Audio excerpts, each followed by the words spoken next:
네, 사울이 전쟁터에서 전사하였다는 사실이 확실해진 이상 다윗이 더 이상 시글락에 머물 이유가 없어졌습니다. 당연히 돌아가야 되겠죠. 그래서 다윗은 유다 땅으로 돌아가기로 결정을 했지만, 그래서 이 결정이 당연한 결정, 옳은 결정처럼 보이지만 다윗은 이전처럼 경솔하게 행동하지는 않습니다. 이런 결정조차도 먼저 하나님께, 그 하나님의 뜻을 묻고 있는 거죠. 하나님, 내가 유다 한 성읍으로 올라가리이까? 올라가라. 어디로 가리이까? 헤브론으로 갈지니라. 다시 한번 삶의 터전을 옮겨야 되는 이 중대한 시점에서 다윗은 경솔하게 결정하지 않고 먼저 여호와 하나님께 분명하게 하나님의 뜻을 묻고 있습니다.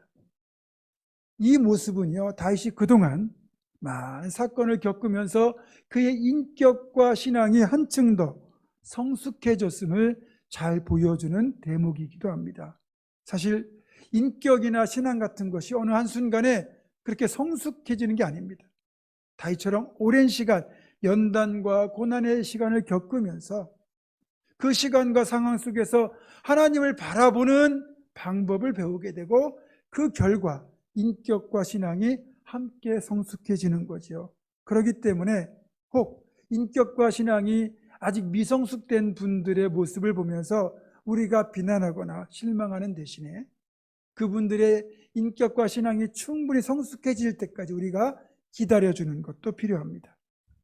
이제 하나님은 어디로 가리까 하는 다윗의 질문에 유다 땅으로 들어가라는 것과 구체적으로 거주할 장소로 헤브론이라는 성읍까지 지시해 주심으로써 다윗의 기도에 응답하셨습니다.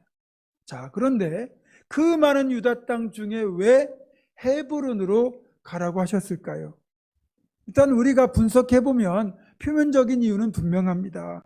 뭐 누구라도 생각할 수 있는 건데요. 첫째는 이 헤브론이라는 성읍이 다윗이 속한, 그러니까 다윗이 유다 지파 출신이거든요. 그 유다 지파에 속한 성읍이라는 겁니다. 이 유다 지파가 차지한 지역은 가나안 남부 지역입니다. 그런데 가나안 북부 지역에는 사울 왕이 죽었다고는 하지만 여전히 사울의 추종 세력들이 남아있기 때문에 다윗이 가나안 북부로 가게 될 경우 사울의 추종 세력들과 아무래도 자칫하면 충돌할 가능성이 있겠지요. 그래서 유다 지파의 성읍인 헤브론으로 가라고 하신 거고요. 두 번째는 이곳이 높은 산지이다 보니까 아무래도 방비하기가, 대적의 침입을 방어하는 데 유리한 지리적 장점이 있다는 겁니다. 그리고 마지막으로 평소에 다윗이 이 헤브론에 거주하는 헤브론 성읍의 장로들과 오랜 동안 친분을 유지하고 있었습니다. 그렇기 때문에 무슨 일이 생기더라도 이 헤브론 성에 있는 유다 지파 사람들이 다윗에게 아주 우호적인, 그러니까 든든한 지형군이 되어줄 수 있기 때문이죠. 이것이 겉으로 우리가 분석할 수 있는 헤브론으로 가야 될 이유입니다. 그러나 하나님께서 다윗과 그 일행에게 헤브론으로 가라고 하신 데는 이런 겉으로 드러난 이유 말고도 더 깊고 중요한 의미가 들어있다는 거죠. 왜냐하면 이곳이 역사적으로나 신앙적으로 이스라엘 사람들에게는 매우 뜻깊은 곳이라는 겁니다. 무엇보다 이곳이 이스라엘 지파의 조상인, 이스라엘 12지파의 조상인 아브라함의 흔적이 고스란히 남아있는 그런 곳이라는 거죠. 성경에 최초로 이 헤브론이 등장하는 시점은 아브라함 때입니다. 아브라함이 하나님의 부르심을 받고 고향과 친척과 아버지의 집을 떠나서 수백 킬로미터를 이동해서 가나안 땅에 정착한 지역이 바로 헤브론입니다. 아브라함은 평생을 이곳 헤브론 성읍에 살면서 하나님과 교제하며 그렇게 믿음 생활을 했습니다.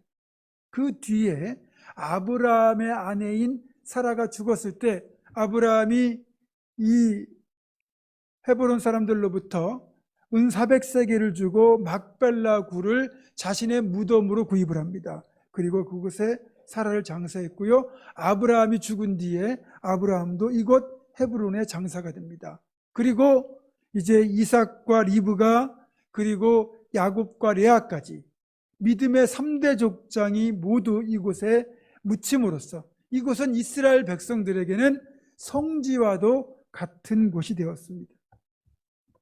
그리고 아브라함 사후 470년이 지나서 이스라엘 백성들이 이집트를 떠나 가나안 땅에 들어갔을 때 헤브론은 유다 지파의 대표였던 갈렙의 땅이 되었습니다. 가데스 바네아의 정탐 보고회에서 여호수아와 함께 하나님을 온전히 신뢰했던 믿음을 보여주었던 이 갈렙에게 하나님은 가나안 땅에 들어갈 때 가장 먼저 가나안 땅을 선택할 수 있는, 자기가 살 곳을 선택할 수 있는 우선 지명권을 주셨거든요. 그래서 갈렙이 가나안 땅에 들어가자마자 자신에게 주어진 이 우선 지명권을 사용하여 헤브론을 자신의 땅으로 줄 것을 요구하였고, 그리고는 자신이 직접 군대를 이끌고 이 헤브론 성읍에 살고 있던 아낙 자손 거인족을 몰아내고 자신의 성읍으로 삼았습니다.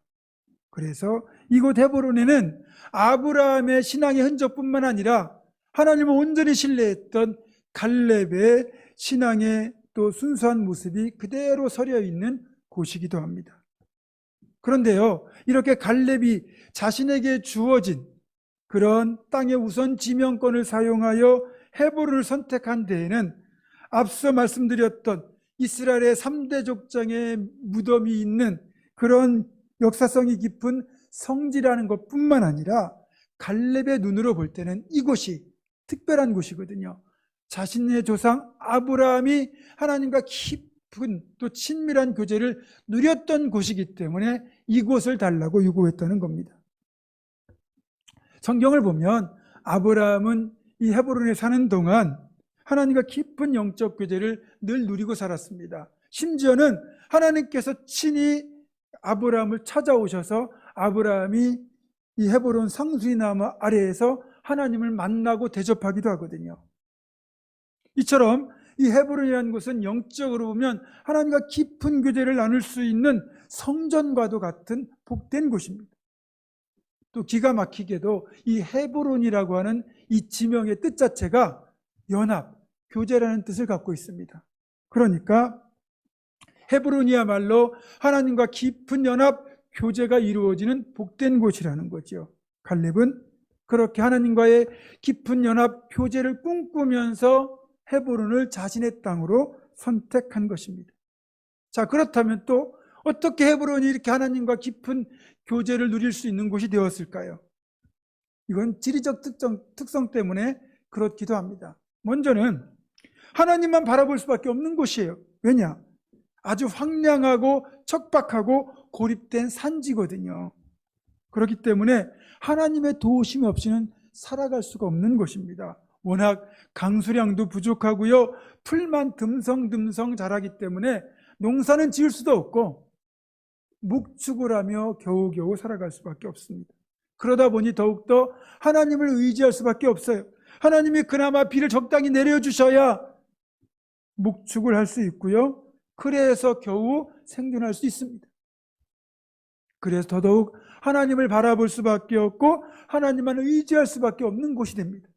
다음으로는 이곳이 기도밖에 할 수 없는 곳이에요. 이런 황량한 곳에서 무슨 세속적인 즐길 거리가 있겠습니까? 아브라함의 조카 롯이 굳이 왜 헤브론을 떠나서 소돔으로 갔겠습니까? 이제 여유를 즐기면서 살 수 있는 어떤 그런 상황이 되었는데 여기는 즐길 것이 없거든요. 그래서 헤브론을 떠난 겁니다. 그만큼 재미없는 곳입니다. 그러다 보니 이곳에 살 수 있는 유일한 즐거움은 하나님과 기도로 교제하는 거예요. 아브라함은 이곳에서 하나님과 기도하며 하나님을 참으로 많이 만났습니다. 결국 역설적으로 헤브론의 이런 황량하고 척박한 환경이 신앙적으로 볼 때는 훨씬 더 유익하고 복된 곳이 되게 만들어준다는 반증이거든요. 그래서 사람의 눈으로 보면 살기가 어려운 땅일 수 있는데 신앙의 눈으로 바라보면 헤브론은 그 어느 곳보다 영적으로 복된 삶을 누릴 수 있는 곳이 되는 겁니다. 그래서 이곳이 결국은 아브라함이 하나님을 만나는 곳, 그리고 갈렙이 하나님을 누리는 곳이 된 거죠. 자, 이제 다윗이 더 이상 도망자의 삶을 살지 않아도 된다고 해서 아무 데서나 살면 안 됩니다. 이제 이스라엘의 왕이 되어야 될 사람이잖아요. 그러면 세속에 물들지 않고 지속적으로 하나님과 깊은 교제를 누릴 수 있는 곳에 살아야 합니다. 그곳이 바로 헤브론이었던 것이고, 하나님은 그래서 다윗을 헤브론으로 올라가라고 말씀하셨던 거지요. 사실 다윗이 시글락에서 거주하는 동안 몸은 편안했는지 모르겠어요. 하지만 정말 크게 실패할 뻔했잖아요. 자칫 이스라엘과 대적이 될 뻔했고요. 또 모든 것을 다 잃어버릴 뻔했습니다. 그러니까 시글락에 계속 머물다가는 이제 진짜 망할 일만 남은 거죠. 더 이상 시글락에 머물러서는 안 됩니다. 시글락을 떠나서 이제 헤브론으로 가야 된다는 것을 깨달은 다윗이 헤브론을 향하여 시글락을 떠나는 그 순간, 비로소 다윗의 삶에 회복이 시작되었고 축복이 시작되었다고 말할 수 있습니다. 저는 오늘 여러분들에게 아주 중요한 신앙의 도식 하나를 알려드릴 겁니다. 뭔가 엄청난 비밀이 들어있나 그렇게 생각하실지도 모르겠지만, 이건 진짜 당연하고 단순한 도식입니다. 성경에 나오는 거예요. 쉽게 말해서 하나님을 떠나면 실패, 하나님께 돌아오면 회복 또는 성공, 이런 도식입니다. 아무리 실패한 인생일지라도요, 그가 하나님께로 발걸음 옮기고 하나님께 돌아오기만 하면 그 발걸음은 회복을 이룰 수 있는 복된 발걸음이 됩니다.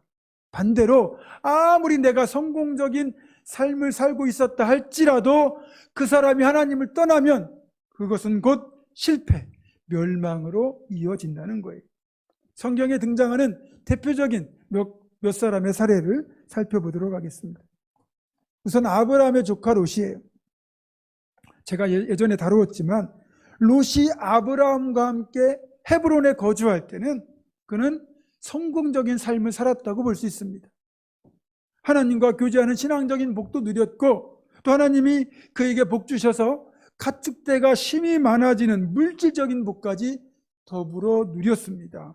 그런데요, 그가 물질의 복을 받은 것 때문에 이주를 해야 되는 상황이 되었을 때 롯은 아무런 고민 없이 소돔으로 이주를 결정합니다. 소돔은 헤브론과는 비교할 수 없는 훨씬 더 크고 화려한 성읍이기 때문에 더 많은 즐길거리와 더 큰 성공의 기회를 보장한다는 기회의 땅이라는 생각이 들었기 때문에 롯은 주저하지 않고 소돔으로 떠난 겁니다. 쉽게 말해서 하나님을 떠난 거예요. 결국 어떻게 됩니까? 소돔이 그 죄악 때문에 하나님의 진노하심을 받아 유황불로 멸망하게 될 때 롯이 모았던 그 많은 재물들 다 잃어버리고 아내도 죽고 롯은 겨우 몸만 빠져나올 수밖에 없었습니다. 철저히 실패했습니다. 하나님을 떠난 결과, 하나님의 사람이 하나님을 떠난 결과가 바로 이렇게 되는 거예요. 안타까운 것은 롯에게는 회복할 기회가 한 번 더 있었습니다. 하나님이 천사를 보내 그를 소돔에서 건지실 때 롯에게 산으로 도망하라고 했거든요.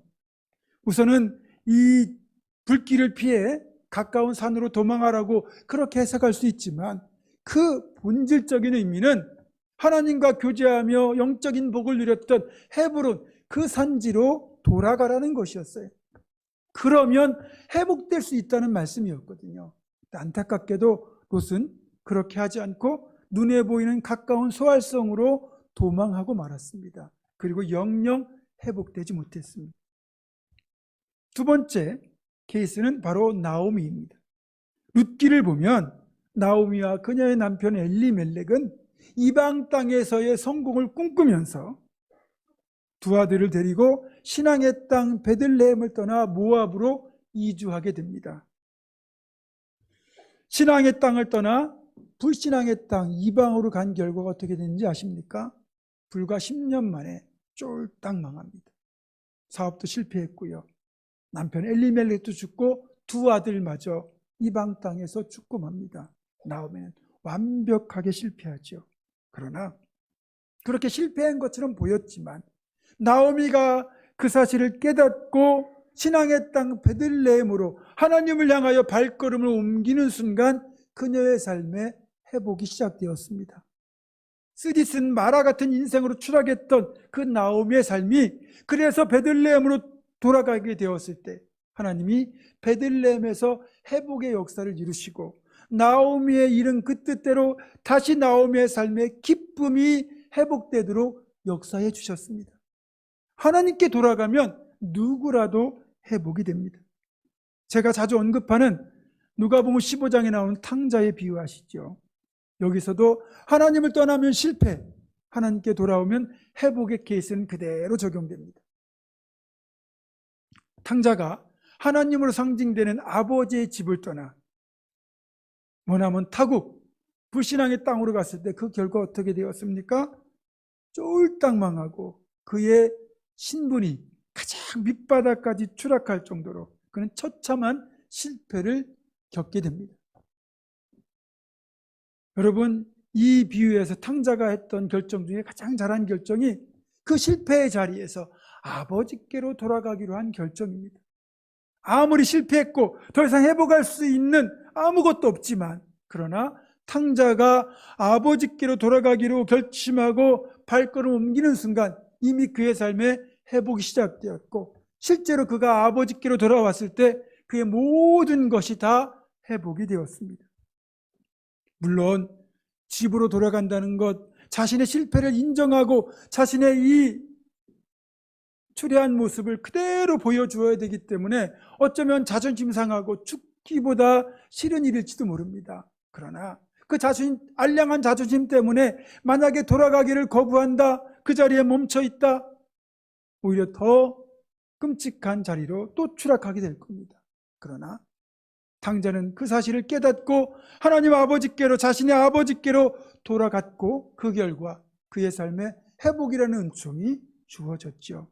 여러분, 회복은요 하나님께로 돌아갈 때 시작됩니다.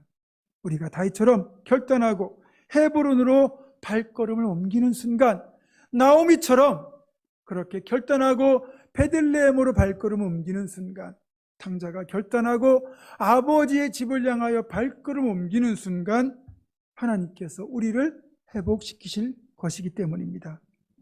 3년 전 우리는 코로나라고 하는 초유의 팬데믹 사태를 겪게 되었습니다. 방역 당국에 의해 거리두기가 강화되면서 결국 현장 예배가 멈추고 그 기간 동안 어쩔 수 없이 교회 출석이 중단되는 사태가 벌어졌습니다. 한국교회는 고육지책으로 비대면 온라인으로 예배를 전환해서 온라인 예배를 드렸습니다. 비대면 예배가 진짜 예배라고 할 수 있느냐라는 신학적 고민이 없는 것은 아니었지만 팬데믹이라는 특수한 상황이었기 때문에 어쩔 수 없는 선택으로 자선책으로 온라인 예배를 드렸던 거지요. 문제는 거리두기가 해제되고 현장 예배가 회복되었음에도 성도들의 이 교회 출석률이 아직도 많이 낮다는 겁니다. 예배 자리, 이 믿음의 자리로 돌아오지 않는 성도들이 꽤 있다는 거예요. 지금 한국교회의 심각한 문제가 바로 여기에 있습니다. 그래서 2024년도 우리 대한예수장로회 통합 측 최대의 어떤 과제자 목표는 뭐냐면 예배 회복, 성도들의 예배 자리의 회복을 그 목표로 하고 있습니다. 그래서 표 얻어들었지 않습니까? 예배의 사람, 그렇죠? 복음의 사람 예배자로 서게 하소서, 이것이 우리의 당면한 과제이기도 합니다. 감사하게도 우리 교회는 최근 들어 코로나 등의 이유로 교회 출석을 잠시 쉬셨던 분들 중에서 많은 분들이 교회 출석을 재개하고 있습니다. 정말 잘하신 겁니다. 하나님께서 여러분들에게 그렇게 회복의 은혜를 허락하실 것이고 여러분들이 헤브론으로 돌아가기로 결단하신 그 발걸음이 여러분 삶의 축복으로 주어지게 될 것입니다. 그리고 여기에서 우리가 한 가지 명심할 게 있어요. 그건 바로 하나님께로 돌아가기로 했다면 그 결단이 빠르면 빠를수록 좋다는 거죠. 그만큼 회복이 빨라지기 때문입니다. 문제는 대부분의 사람들이 밑바닥까지 추락하기 전에는 내가 지금 추락하고 있다는 사실을 모를 때가 많다는 거예요. 그래서 돌아올 생각 자체를 못하고 있죠. 여러분, 분명한 건 돌아가는 결단은 빠를수록 좋고요. 혹시 내가 너무 늦었나 싶을 때도 있지 않겠습니까? 그러나 늦은 것 같아도 하나님께는 늦은 게 없어요. 늦더라도 하나님께 돌아가는 게 빨리 회복되는 길이라는 겁니다. 왜냐하면 우리 하나님은 전능하신 분이에요. 능치 못하실 일이 없어요. 그러니까 언제라도 하나님께 돌아가면 비록 늦은 것 같아도 회복시키는 하나님의 손길을 경험할 수 있는 겁니다. 그리고 분명한 사실, 주님을 떠난 인생은 주님께 돌아가는 것밖에는 회복의 길이 없습니다. 분명한 건 말씀드린 것처럼 돌아가기만 하면, 돌아오기만 하면 하나님은 회복의 역사를 이루신다는 거죠. 마지막으로 알아야 될 것이 있습니다. 그건 시글락을 떠나서 헤브론으로 가는 건 다윗 혼자가 아니라 그의 가족들 그리고 함께한 모든 공동체가 같이 떠나야 된다는 거죠. 그것이 진정한 공동체예요. 공동체라고 말할 수 있는데 다윗은 자신만 헤브론으로 돌아가는 복을 혼자 누린 게 아니고 그와 생사고락을 같이 했던 모든 공동체 구성원들과 함께 그렇게 헤브론으로 돌아가는 복을 누렸습니다. 여러분, 이것을 구원이라는 관점에서 보게 되면 구원은 혼자만 받아서는 안 된다는 겁니다. 사랑하는 내 가족들, 내 친구들, 내 이웃과 함께 이 구원의 은총을 같이 누려야 된다는 거예요. 주님은 땅끝까지 복음을 전하라고 하셨죠. 그 명령을 보면 땅끝은 제일 마지막에 나옵니다. 온 유대아와 사마리아와 예루살렘과 온 유대아와 사마리아와 땅끝까지 이르러 내 증인이 되라 말씀하셨잖아요. 여러분, 예루살렘은 내 집을 의미합니다. 온 유대는 내 지역을 의미합니다. 사마리아는 한국을 의미합니다. 땅끝은 외국을 의미하죠. 여러분, 복음은요, 내 가정에서부터 내 주변에서부터 전해져야 되고 그 복음이 땅끝까지 가야 되는 겁니다. 여러분이 사랑하는 가족, 또 여러분이 사랑하는 이웃들 함께 구원받아야 되지 않겠습니까? 그래서 아직까지 여러분들 중에 혼자만 예수 믿는 분, 가족이 온전히 구원받지 못한 분들이 있다면 진짜 2024년도에는 가족의 구원을 위하여 더 기도하고 더 매달려야 합니다. 여러분, 가장 가까운 여러분의 남편, 아내, 부모, 자녀, 형제, 자매, 가족부터 구원한 일을 우리가 매진해야 되지 않겠습니까? 그리고 더불어 이웃 주민과 지역 주민들도 구원해야 되겠죠. 그래서 2023년도 우리가 힘쓸 것 중에 하나는 바로 전도에 힘써야 됩니다. 우선 잃어버린 양에 해당하는 분들이 있잖아요. 즉 소돔으로 떠난 사람들, 모압으로 이주한 사람들, 여전히 시글락에 머물러 있는 사람들, 한마디로 교회를 출석하다가 지금 중단한 이들 모두를 다시 헤브론 교회로 돌아오도록 우리가 그들을 권면하고 이끌어야 합니다. 또 아직까지 교회 출석하지 않고 있는 여러분의 전도 대상자들이 있잖아요. 그분들도 올해는 반드시 전도해서 구원해야 됩니다. 여러분, 주보에 이 전도 대상자 카드를 삽지해 드렸습니다. 반드시 한 사람 이상 여러분 기도하고 적으셔서 다음 주일에 꼭 헌금과 함께 제출해 주십시오. 이것들을 취합을 해가지고 저 함에 놓고 하나님 앞에 이 영혼 구원해 달라고 올려드릴 것이고 그 명단을 저희들이 취합해서 우리 중보기도팀에서 매주 그 영혼의 구원을 위하여 함께 기도할 것입니다. 저도 그 명단을 놓고 기도하도록 하겠습니다. 어쨌든 이분들이 올해 안에 반드시 교회로 발걸음 옮겨 구원받도록 우리가 함께 힘써야 되겠습니다. 말씀을 정리합니다. 이방의 땅, 불신앙의 땅, 시글락에 살던 다윗에게 하나님은 신앙의 땅, 하나님과 깊은 교제를 이룰 수 있는 헤브론으로 가라고 하셨습니다. 하나님이 다윗을 진짜 사랑하셨기 때문에 다윗에게 이 하나님과 교제할 수 있고 연합할 수 있는 복된 땅으로 가라고 하신 거죠. 그러면 가야 되는 겁니다. 한때 우리는 교육열에 사로잡혀서 자녀 교육에 좋다고 유명한 강남 8학군으로 이주하는 것이 모든 부모들의 바람이기도 하고 그렇게 한 분들이 참 많습니다. 자식 잘 되라고 좋은 대학 보내겠다고 학군을 찾아가기도 하는데 하물며 이것과는 비교조차 되지 않는 정말 영원한 가치, 고귀한 축복이 있는 곳이 있다면 우리가 당연히 그곳을 찾아가야 되지 않겠습니까? 그곳이 어디겠습니까? 바로 하나님과 깊은 교제를 이룰 수 있고 연합을 누릴 수 있는 헤브론, 바로 교회입니다. 우리 신앙인은 기도하기 좋고 예배드리기 좋고 하나님과 언제라도 교제할 수 있는 신앙의 땅, 오늘날의 헤브론인 교회를 가까이 하고 이런 곳을 선택해서 살아야 합니다. 또한 하나님을 떠난 잃어버린 양들, 아직까지 하나님을 알지 못하는 이들, 사랑하는 가족, 이웃, 친구들 모두 더불어 헤브론으로 함께 갈 수 있는 2023년 되기를 주님의 이름으로 축원합니다. 기도하겠습니다. 우리를 지극히 사랑하시는 아버지 하나님, 우리 모두 시글락을 떠나 헤브론으로 가게 하시고 헤브론에서 주님과 깊은 교제를 누리는 연합의 은총을 누리게 하여 주시옵소서. 우리 주 예수 그리스도의 이름으로 기도드립니다. 아멘.